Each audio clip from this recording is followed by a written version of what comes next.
ओम। ध्यान की कक्षा में हम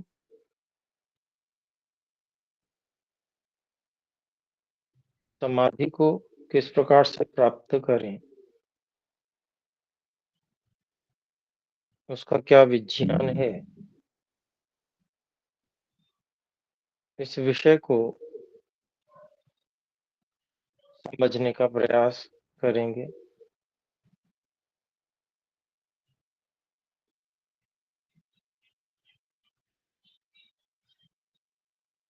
अन्नमय कोश पर विजय पाना, प्राणमय कोश पर विजय पाना और मनोमय कोश पर विजय पाना, इस सब का प्रयोजन समाधि सिद्ध करना है।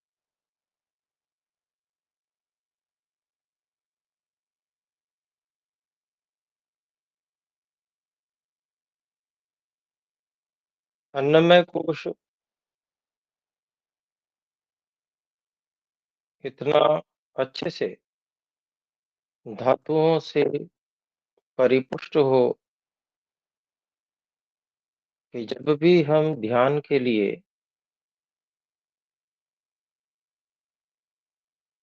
बैठें,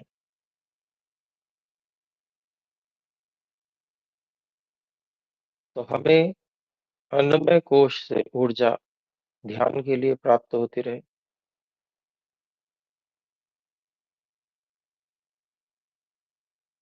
प्राणमय कोश पर विजय इसलिए आवश्यक है कि जिससे ध्यान के लिए जो ऊर्जा पूर्ण रूप से सात्विक,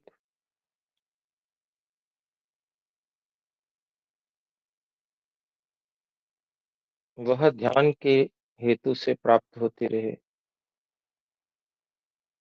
और सभी प्राण अन्नमय कोश में यथावत अपने-अपने स्थानों पर ठीक-ठीक कार्य करते रहें,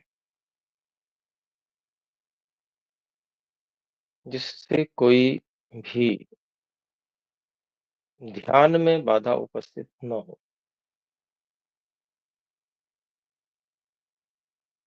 मनोमय कोश पर विजय की आवश्यकता इसलिए है कि जिससे मन में उपस्थित शक्तियों को पहचान कर उसका उपयोग कर सकें।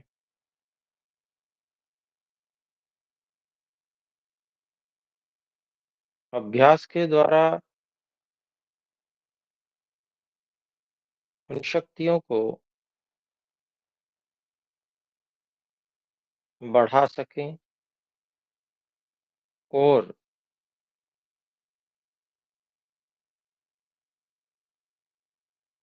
अविचलित चित्त, एकाग्र संकल्प युक्त मन का उपयोग करके, मन की शक्तियों का उपयोग करके जिस विषय में समाधि प्राप्त करना चाहते हैं,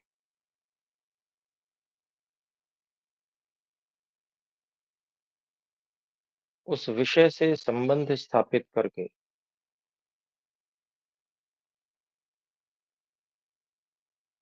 ध्यान के द्वारा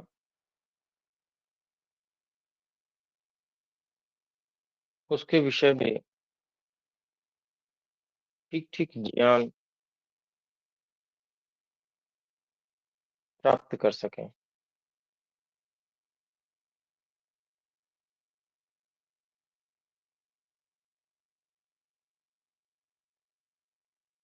समाधि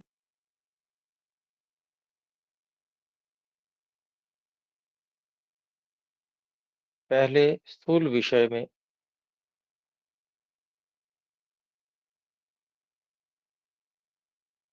ऐसे विषय में जिसके अंदर रूप, रस, गंध, स्पर्श इत्यादि हैं।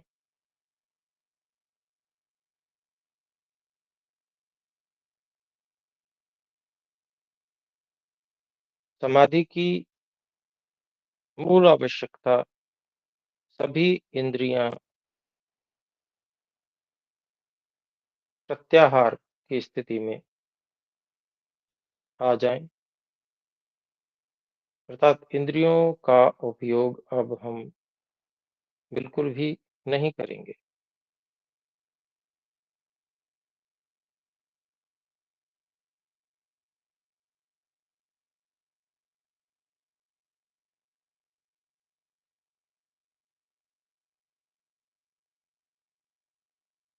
मन को किसी केंद्र पर केंद्रित करना, धारणा, वहां पर चित्त को बांध देना,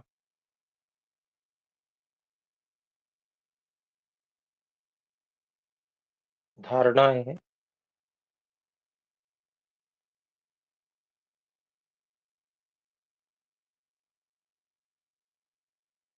और विषय से संबंध स्थापित करने के लिए ध्यान करना,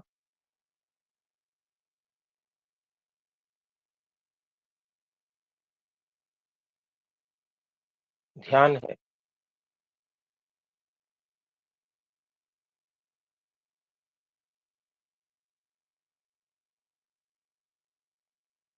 निरंतर विषय जिसको हम जानना चाहते हैं समाधि में,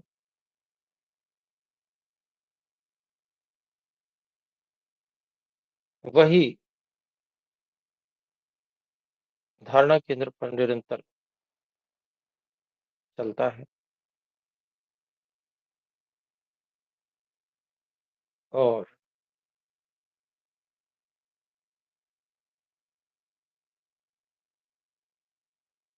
स्थूल वस्तु जो रूप रस गंध स्पर्श वाली है,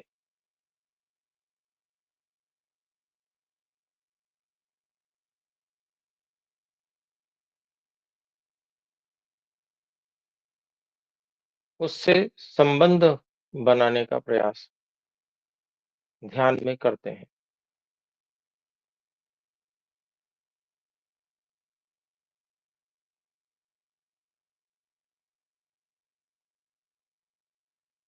इंद्रिय के द्वारा जब हम किसी वस्तु को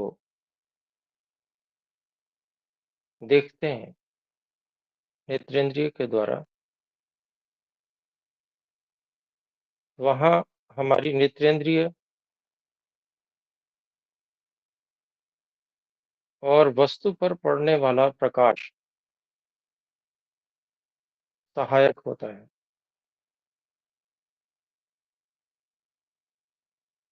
जिसके कारण से हमारा इंद्रिय का संबंध वस्तु से बन जाता है।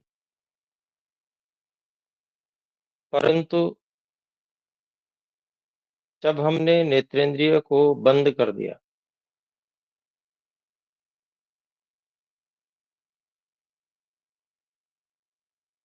तो बाह्य प्रकाश की सहायता जो नेत्रेंद्रिय को प्राप्त हो रही थी, वो भी बंद हो गई। अब हमें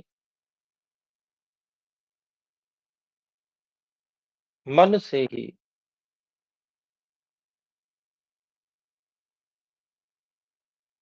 वस्तु का दर्शन करना है।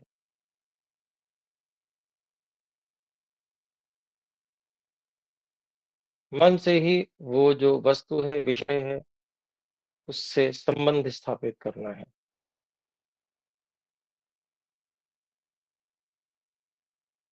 तो जिस प्रकार से इंद्रिय, नेत्रेंद्रिय वस्तु पर केंद्रित होती है, बाह्य प्रकाश की भी सहायता लेती है, ठीक इसी प्रकार से मन की वृत्ति को भी हमें वस्तु पर केंद्रित करना होगा।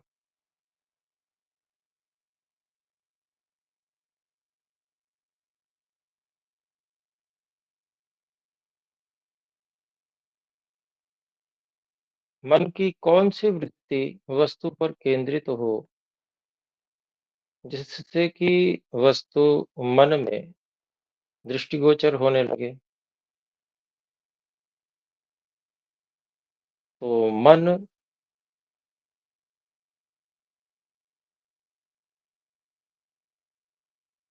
को हमने जो धारणा केंद्र पर केंद्रित किया हुआ है, बाँधा हुआ है, यहाँ पर हमें बिल्कुल अंधकार अनुभव में आता है। परंतु यदि हम इस धारणा केंद्र पर उस वस्तु को देखना चाहते हैं, तो यहाँ पर प्रकाश की आवश्यकता है। अंधकार में कोई भी वस्तु नहीं दिखती है। बाह्य प्रकाश की सहायता बंद हो चुकी है, तो हमें मन के प्रकाश को ही जागृत करना होगा।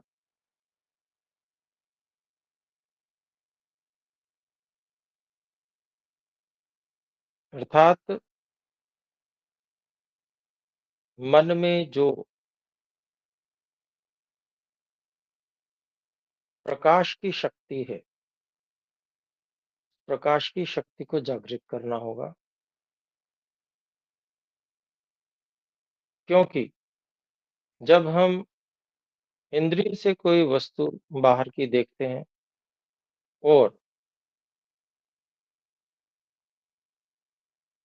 आँखें बंद करके उसका स्मरण करते हैं, तो वस्तु हमें मन में दिखती है।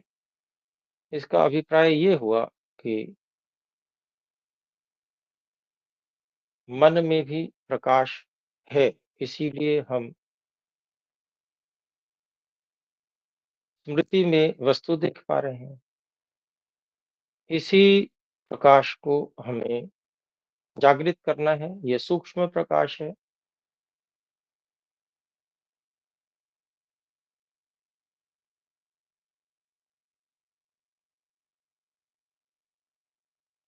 उसके लिए हमें कल्पना का सहारा लेना होगा।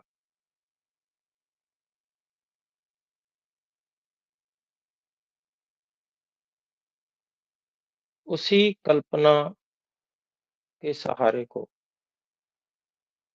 प्रयोग के माध्यम से हम विविध प्राण केंद्रों पर अलग-अलग प्रा आवृत्ति के प्रकाश को कल्पना के माध्यम से लाने का प्रयास कर रहे हैं।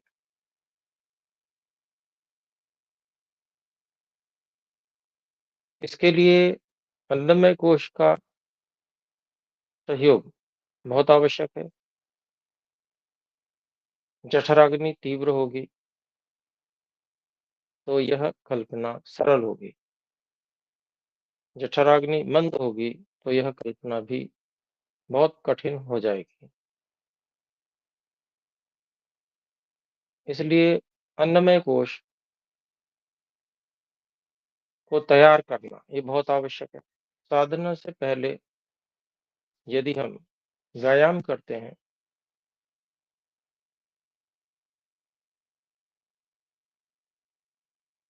तो उससे जठराग्नि तीव्र होती है। शरीर में गर्मी आ जाती है। तो ये स्थिति कल्पना को करने में विशेष सहयोगी है। बहुत से लोग इस उष्णता को उत्पन्न करने के लिए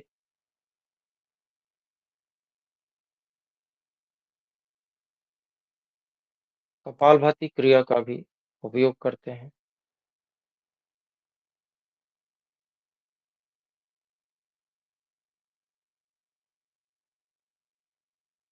जो कि श्वास का एक तरह से व्यायाम है। बैठे-बैठे हम श्वास का व्यायाम कर सकते हैं।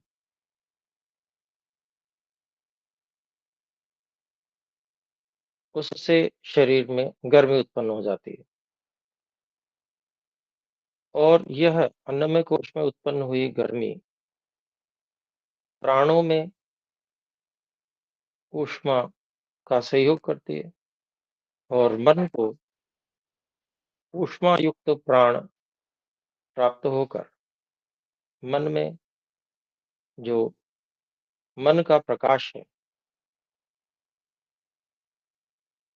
उसकी कल्पना सरल हो जाती है और उसको हम मन में प्रकाश को देख सकते हैं और उसको स्थिर भी कर सकते हैं। यही प्रकाश जिसे हम देख पाते हैं, इसको हमें केंद्रित करना होता है।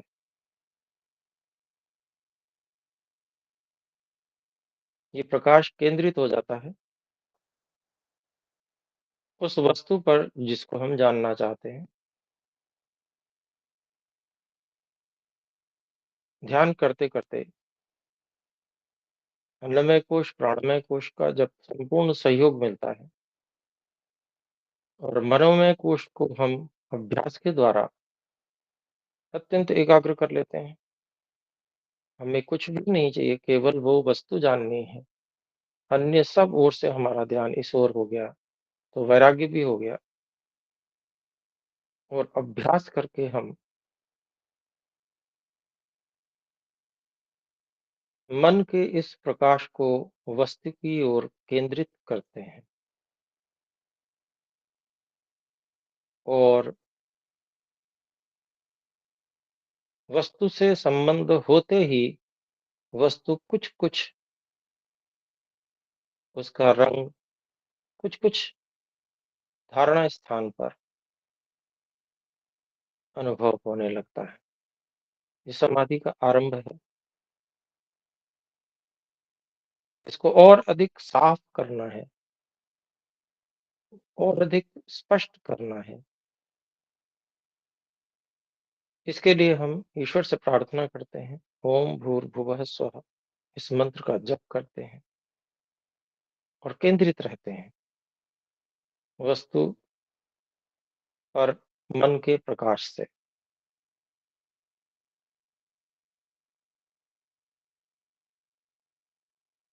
धीरे-धीरे और अधिक हमारा एक हमारी एकाग्रता उस वस्तु पर बढ़ती जाती है और वो वस्तु धीरे-धीरे अच्छे प्रकार से उसका रंग दिखने लगता है, इसी धारणा केंद्र पर।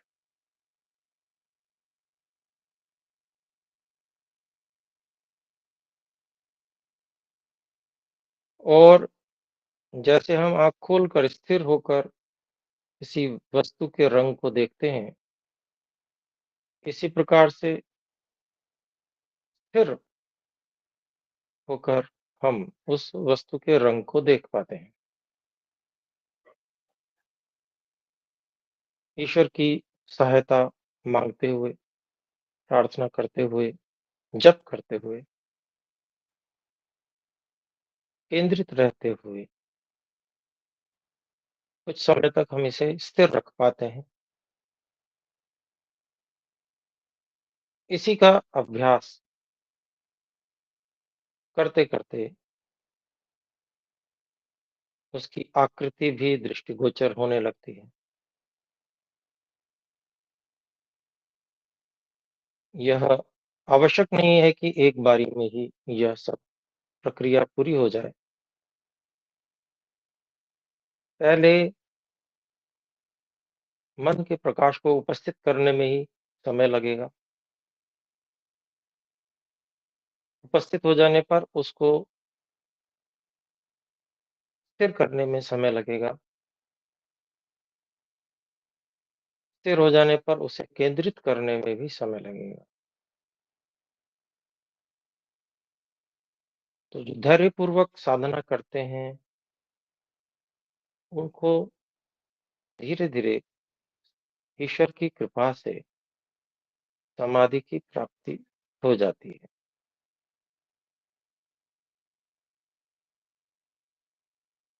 तो ये स्थूल वस्तु के साक्षात्कार की विधि,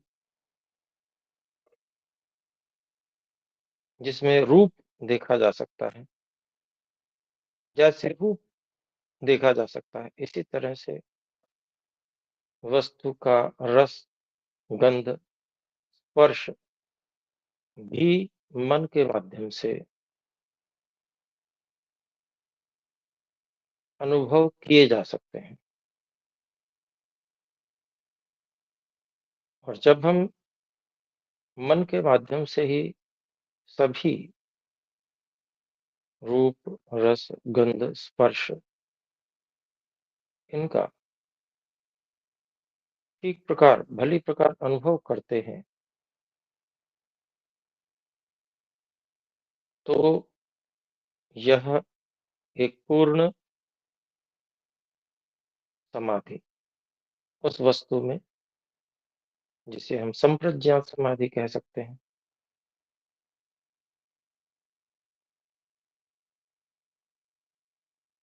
उस वस्तु का यथार्थ स्वरूप प्रकट होता है।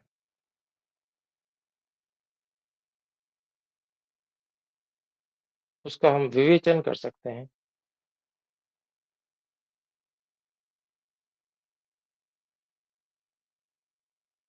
और यहीं से हमारा सूक्ष्म समाधियों की ओर मार्ग प्रशस्त होता जाता है।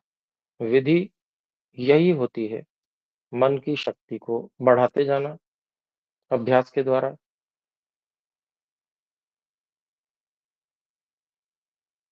और सूक्ष्म और अधिक सूक्ष्म समाधि को प्राप्त करते जाना।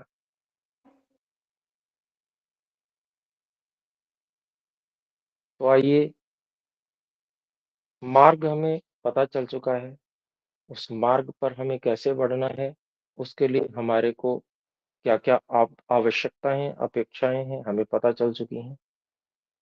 अब हमें प्रयोग करने हैं। बिना ईश्वर की सहायता के हम सामान्य कार्य भी नहीं कर सकते,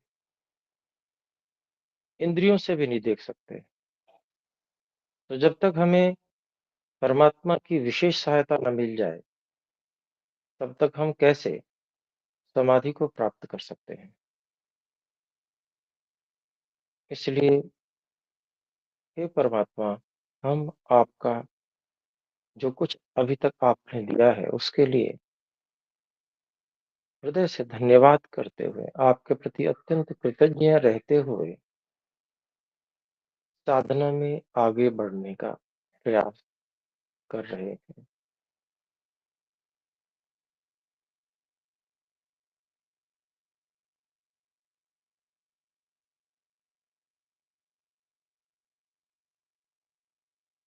अन्नमय कोश, प्राणमय कोश,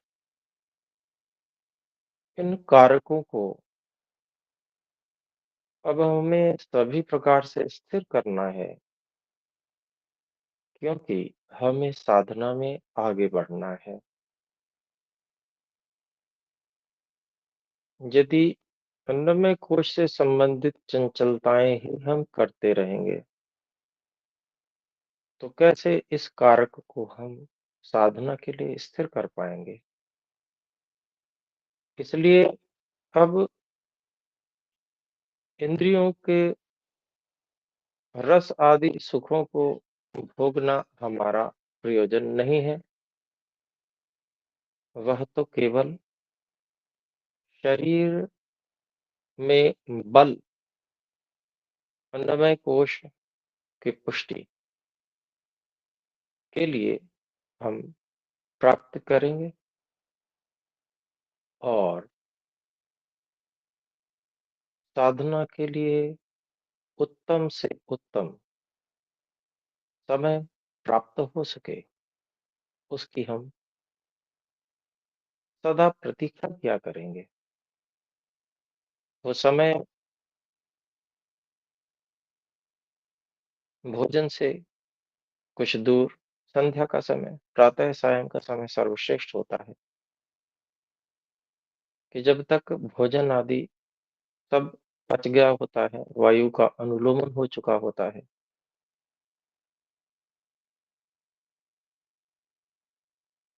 और शरीर में ऊर्जा का संचार होता है।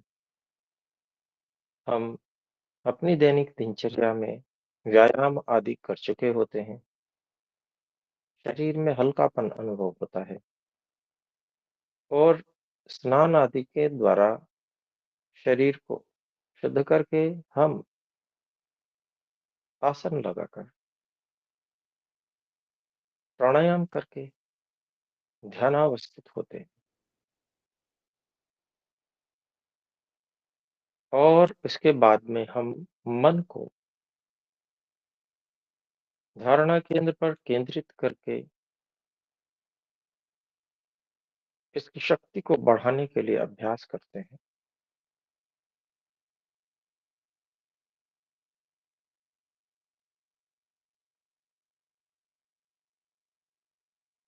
तो जो अभ्यास हम पिछले कक्षाओं में करते आ रहे हैं, उसी अभ्यास को करेंगे।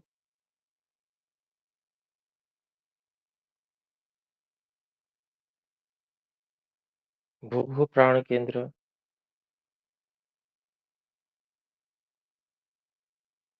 जो मूलेंद्रिय पर है, भूवः प्राण केंद्र जो पेड़ू प्रदेश में, जहाँ पर हम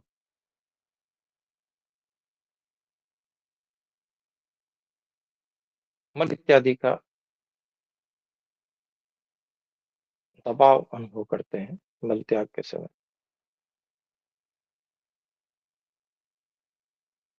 स्व प्राण केंद्र नाभि प्रदेश और उससे कुछ ऊपर का भाग, एक बिंदु हमने निश्चित कर लिया है।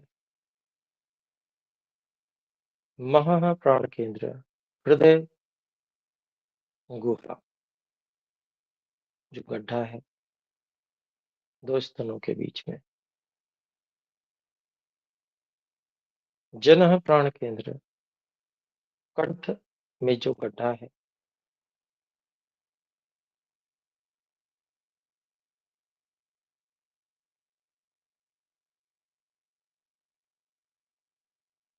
तपः प्राण केंद्र भ्रू मध्य में।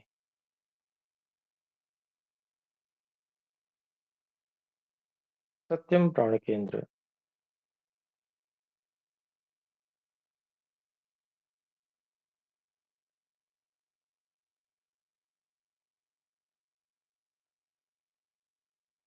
सिर में सबसे ऊंचा स्थान।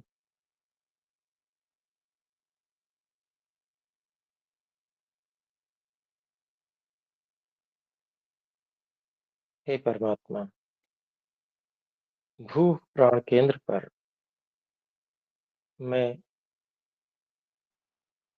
उपस्थित हूँ। आप भी यहाँ पर उपस्थित हैं।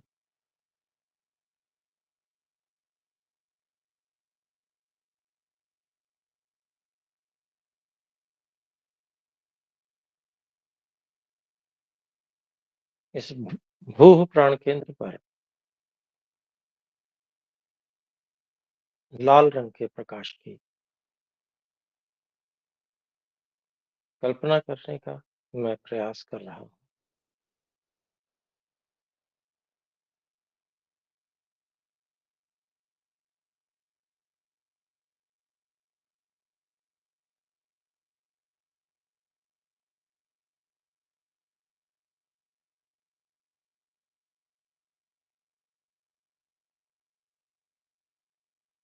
हे सर्वरक्षक, प्राणों के भी प्राण, सब दुखों से छुड़ाने वाले आनंद स्वरूप परमात्मा,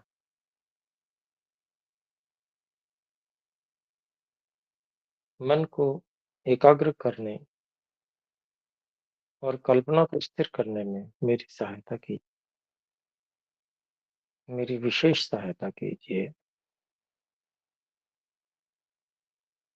ॐ भूर्भुवः स्वः। ॐ भूर्भुवः स्वः। ॐ भूर्भुवः स्वः।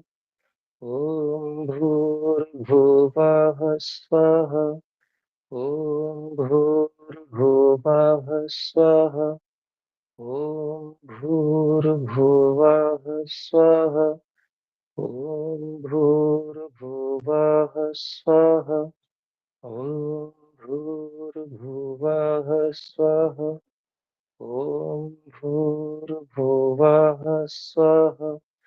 ॐ भूर्भुवः स्वः। ॐ भूर्भुवः स्वः। ॐ भूर्भुवः स्वः। ॐ भूर्भुवः स्वः।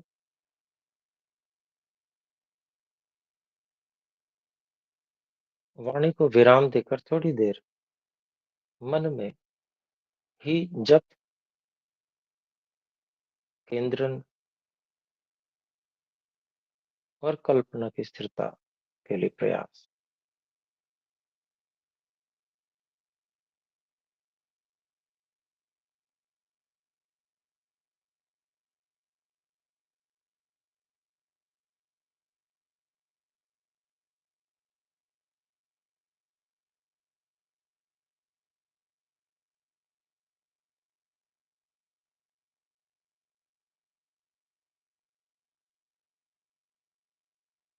ईश्वर के प्रति कृतज्ञता, समर्पण, ये निरंतरता से बना रहना चाहिए।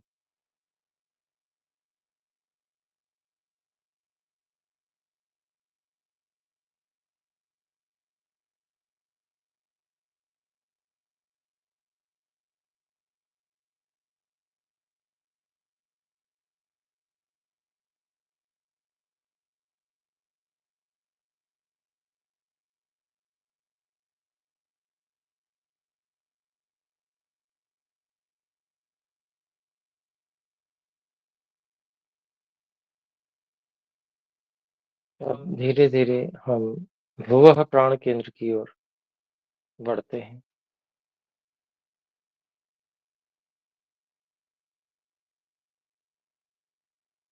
हे सब दुखों से छुड़ाने वाले परमात्मा, आपकी कृपा विशेष मुझे अपेक्षित है।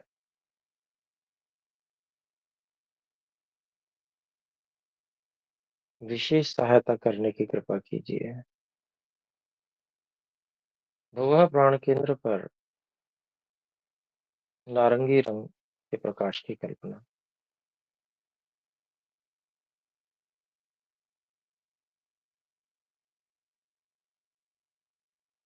हे परमात्मा,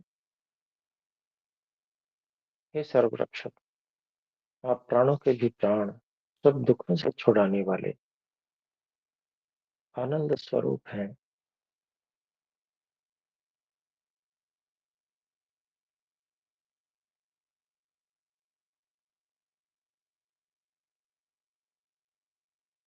मेरी सहायता कीजिए। ॐ भूर्भुवः स्वः। ॐ भूर्भुवः स्वः। ॐ भूर्भुवः स्वः। ॐ भूर्भुवः स्वः। ॐ भूर्भुवः स्वः।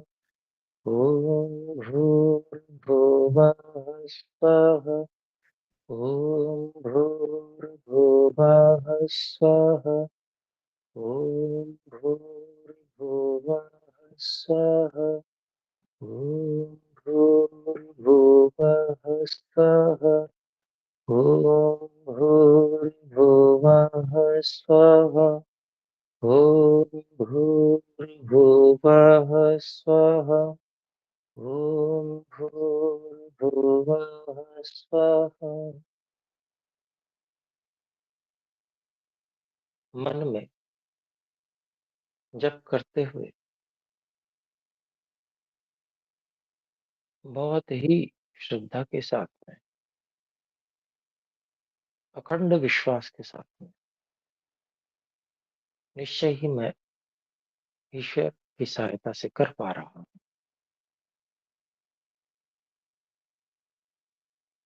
कल्पना को करना, समर्पण ईश्वर के प्रति रखते हुए।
वह प्राण केंद्र पर अब हम आ रहे हैं।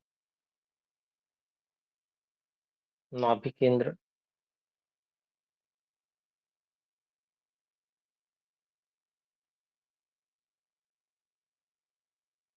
हे आनंद स्वरूप परमात्मा,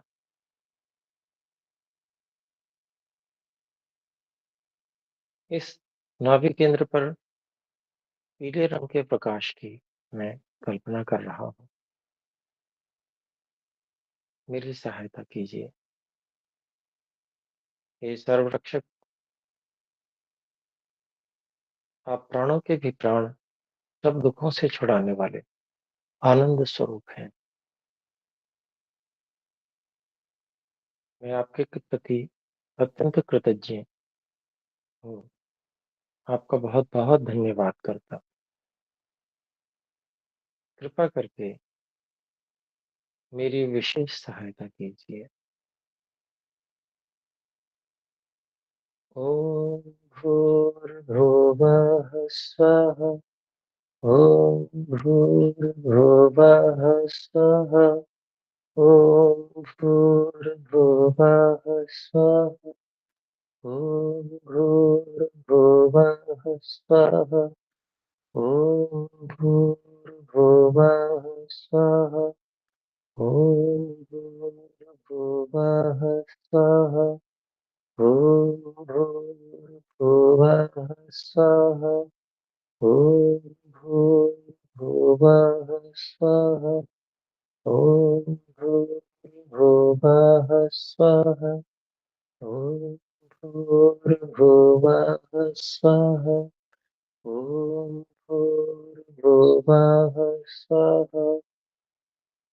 कुछ देर मन में जप करते हुए प्रयास करेंगे, धारणा केंद्र पर एकाग्र होते हुए कल्पना को स्थिर करने का प्रयास।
अब हम महाप्राण केंद्र पर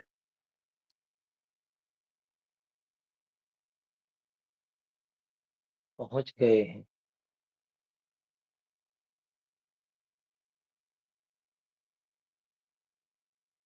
महाप्राण केंद्र हृदय गुहा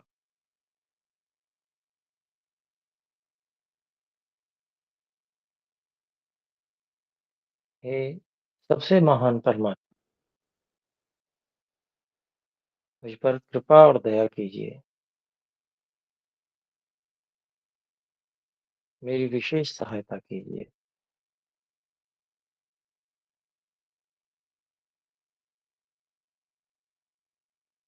महाप्राण केंद्र पर हम हरे रंग के प्रकाश की कल्पना करेंगे।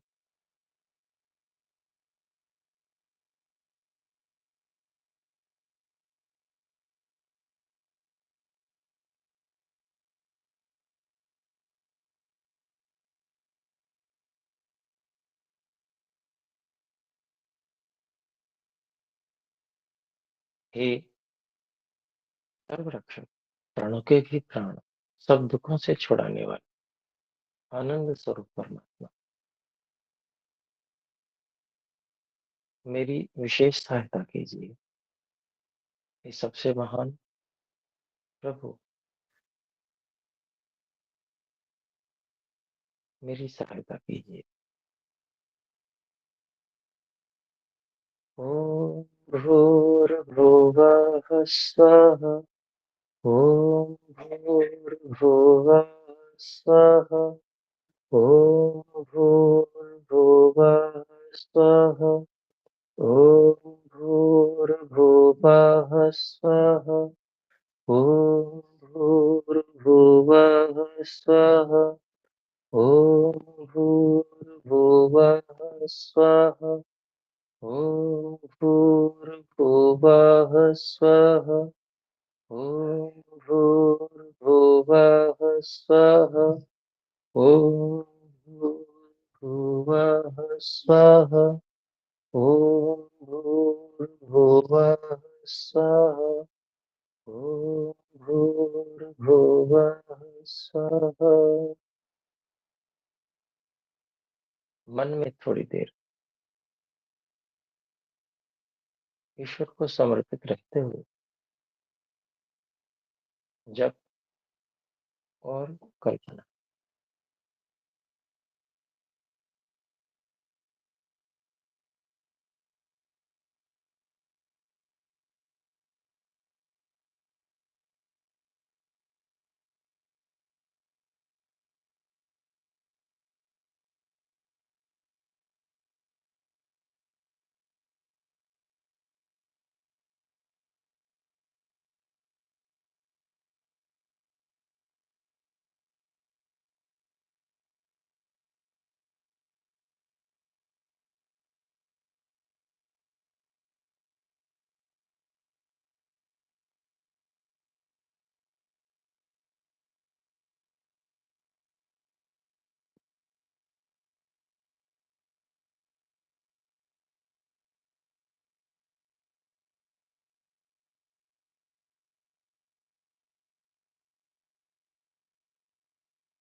अब हम जनः प्राण केंद्र पर कंठ में आ रहे हैं।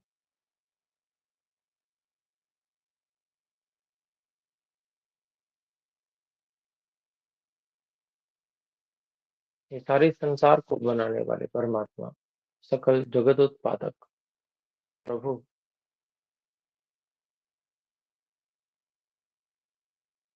मेरे साथ आप भी यहाँ विद्यमान हैं, व्यापक हो रहे हैं।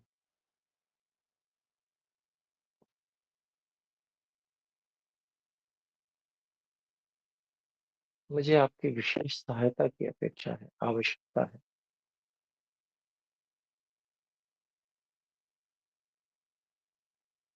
जनः प्राण केंद्र पर हम नीले रंग की कल्पना को स्थिर करने का प्रयास करेंगे।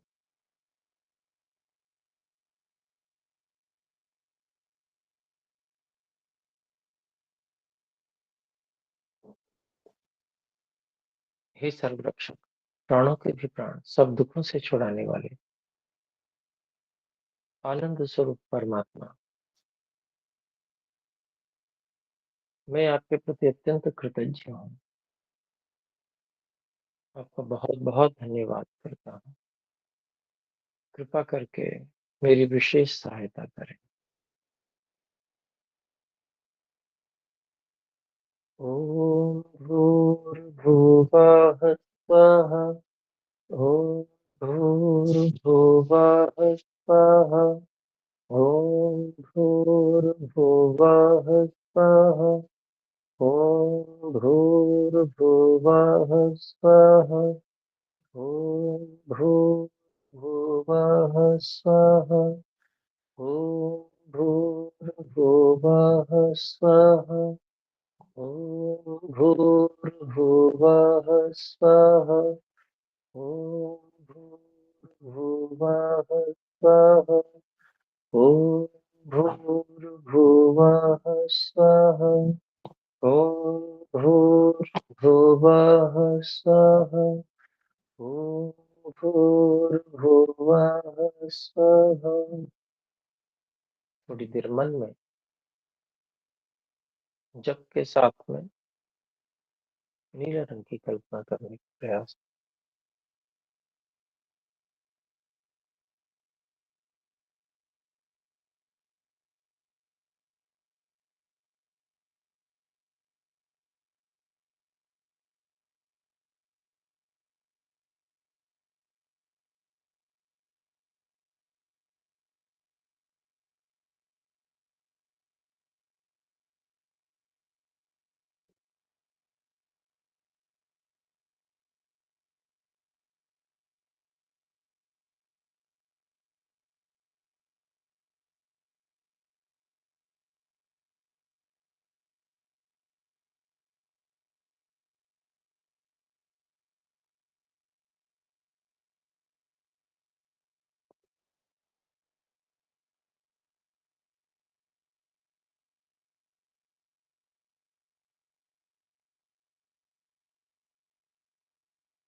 अब हम भ्रूमध्य पर तपह प्राण केंद्र पर पहुंच रहे हैं।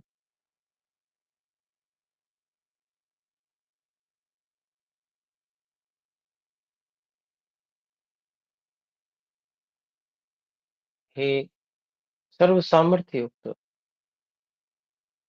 अनंत शक्तिमान परमात्मा,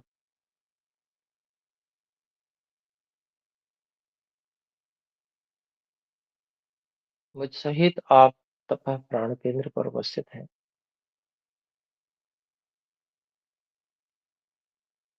इस तपह प्राण केंद्र पर मैं चमकदार गाढ़े नीले रंग के प्रकाश की कल्पना कर रहा हूँ। कृपा करके मेरी सहायता कीजिए। हे सर्वरक्षक, प्राणों के भी प्राण, सब दुखों से छुड़ाने वाले आनंद स्वरूप परमात्मा, मेरी विशेष सहायता कीजिए।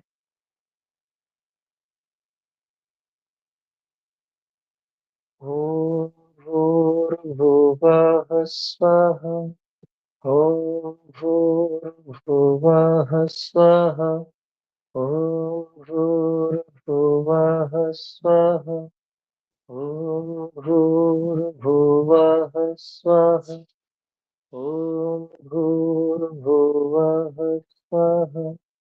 ॐ भूर्भुवः स्वः। ॐ भूर्भुवः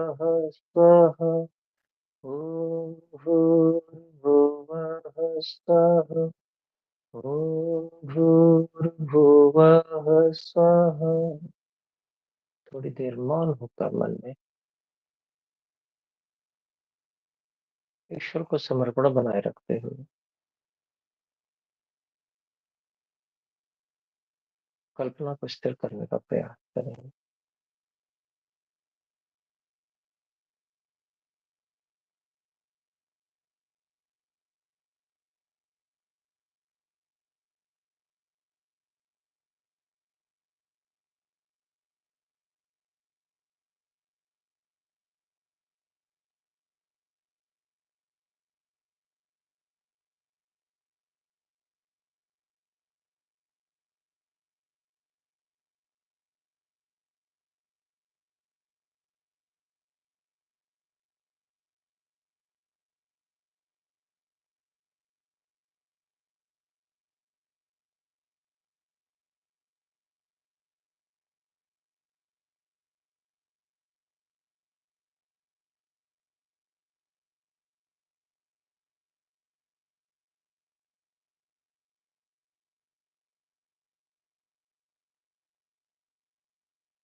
अब हम सत्यम प्राण केंद्र की ओर आ रहे हैं।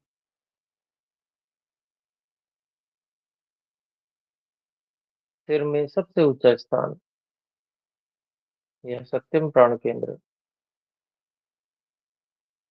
यहाँ पर हे परमात्मा, मुझ सहित आप उपस्थित हैं। हे सत्य स्वरूप अविनाशी परमात्मा, मुझे आपकी विशेष सहायता की आवश्यकता है। मेरी सहायता करें। सत्यम प्राण केंद्र पर बैंगनी रंग के प्रकाश की कल्पना हम करेंगे।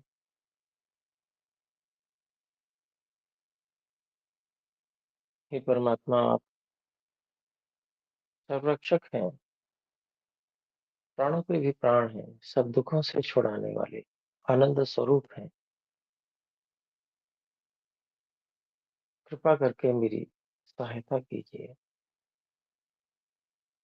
ओम भूर्भुवः स्वः। ओम भूर्भुवः स्वः। ओम भूर्भुवः स्वः। ओम भूर्भुवः स्वः। ओम भूर्भुवः स्वः। ओम भूर्भुवः स्वः। ओम भूर्भुवः स्वः। ओम भूर्भुवः स्वः। ओम भूर्भुवः स्वः। ओम भूर्भुवः स्वः। ओम भूर्भुवः स्वः। ओम भूर्भुवः स्वः। ओम भूर्भुवः स्वः। ओम भूर्भुवः स्वः। ओम भूर्भुवः स्वः। ओम भूर्भुवः स्वः। ओम भूर्भुवः स्वः। थोड़ी देर मन में जप करेंगे।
अब रुकेंगे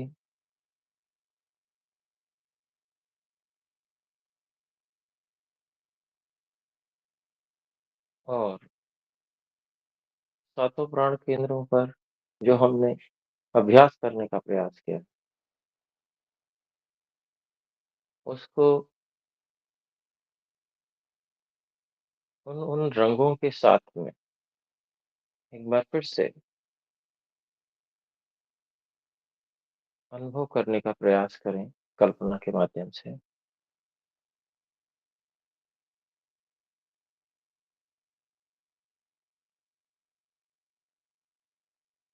ओ धो प्राण केंद्र पर इसी प्रकार से जैसे जैसे नाम आए उस प्राण केंद्र पर उस रंग की कल्पना को दोहराने का प्रयास। ओ ओ ओ ओ वह ओ स्वाहा ओ वह ओ जनः ओ तपः ओ सत्यम।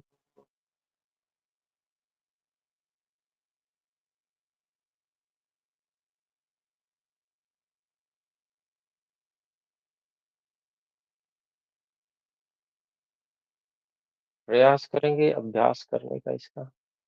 अभी विराम करते हैं, अपनी इंद्रियों को उनके स्थानों पर भेज दें, हाथों को परस्पर रख लें, कुछ गर्म होने पर चेहरे पर आंखों पर स्पर्श कराते हुए आंखें खोल लें।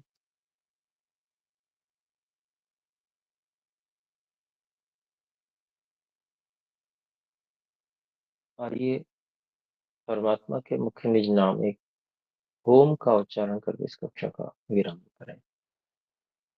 ओम